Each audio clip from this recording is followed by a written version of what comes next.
Full length episode కోసం lazy muscle YouTube ఛానల్ని subscribe చేయండి. ఆల్సో దీని నుండి జనరేట్ అయిన షార్ట్ అండ్ ఇన్ఫర్మేటివ్ వీడియోస్ కోసం ది ఆర్ఆర్ఆర్ షో అనే ఛానల్ని సబ్స్క్రైబ్ చేయడం మిస్ అవ్వద్దు.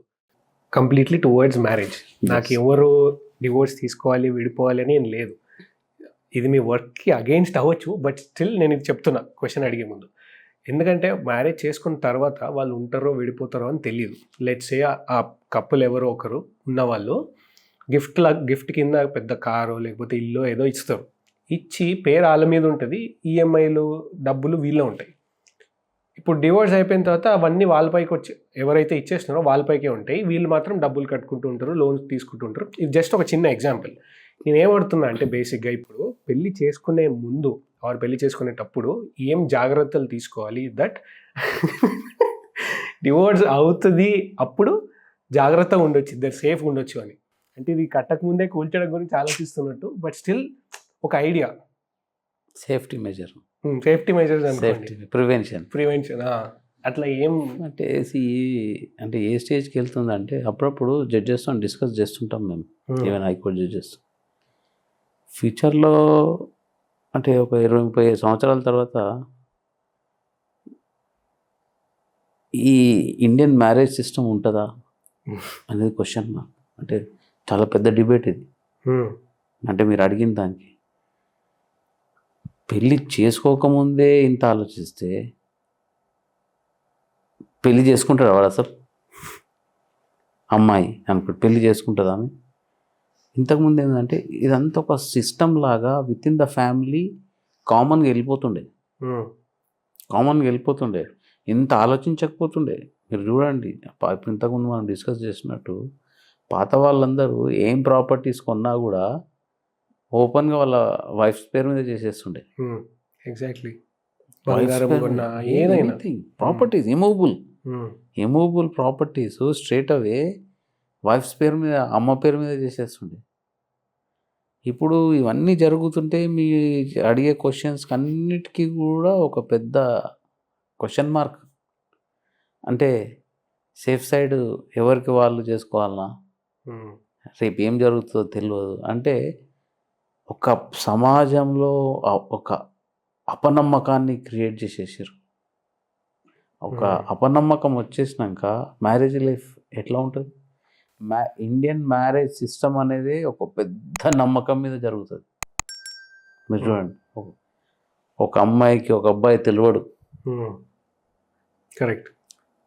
వీళ్ళ పేరెంట్స్ వాళ్ళ పేరెంట్స్ తెలియదు. Only few marriages with in the family జరుగుతాయి, తెలిసిన వాళ్ళు జరుగుతాయి. నేను అనుకుంటా 10% ఉండొచ్చు.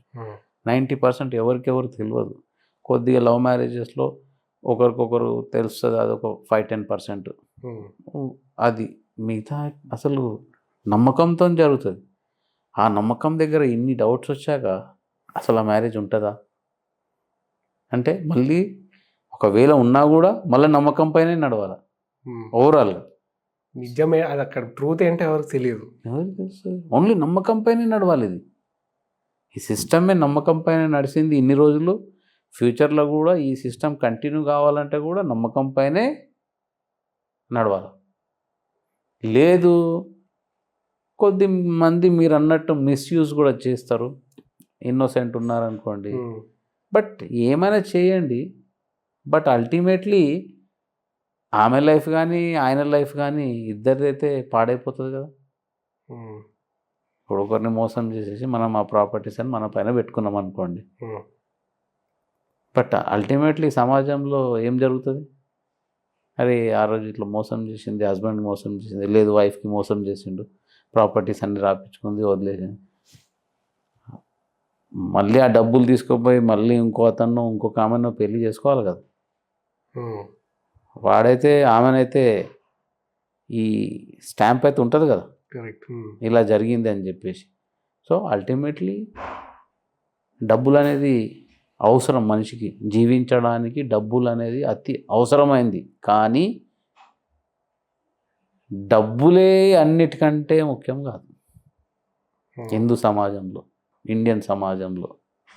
సో మీరు అన్నట్టు సేఫ్టీ మెజర్స్ అంటే ఇంకా సేఫ్టీ మెజర్స్ డిస్కస్ చేయవలసి వస్తుంది. మీరు క్వశ్చన్ అడిగినారు కాబట్టి సేఫ్టీ మెజర్స్ ఏంటంటే ఇప్పుడు అమ్మాయికి ఏదైనా ఇస్తారు కట్న కానుకలు ఇచ్చినప్పుడు, specially movable properties gold, silver, all things every one knows, అది వచ్చేస్తుంది.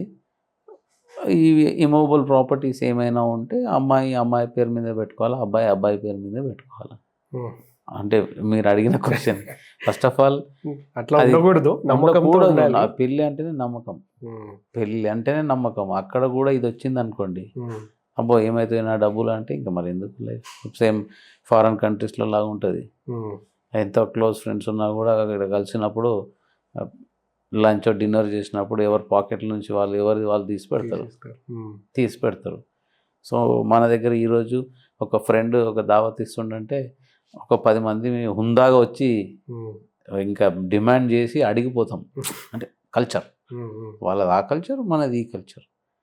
సో ఈవెన్ అక్కడ బాయ్ ఫ్రెండ్ గర్ల్ ఫ్రెండ్ ఒక 5-10 సంవత్సరాలు తిరిగినా కూడా మ్యారేజ్ వరకు ఎవరి పాకెట్ల నుంచి వాళ్ళు డబ్బులు పెడతారు. ఇక్కడ అది ఉందంటారా, వాళ్ళ డబ్బులు ఖాళీ అయిపోతాయి.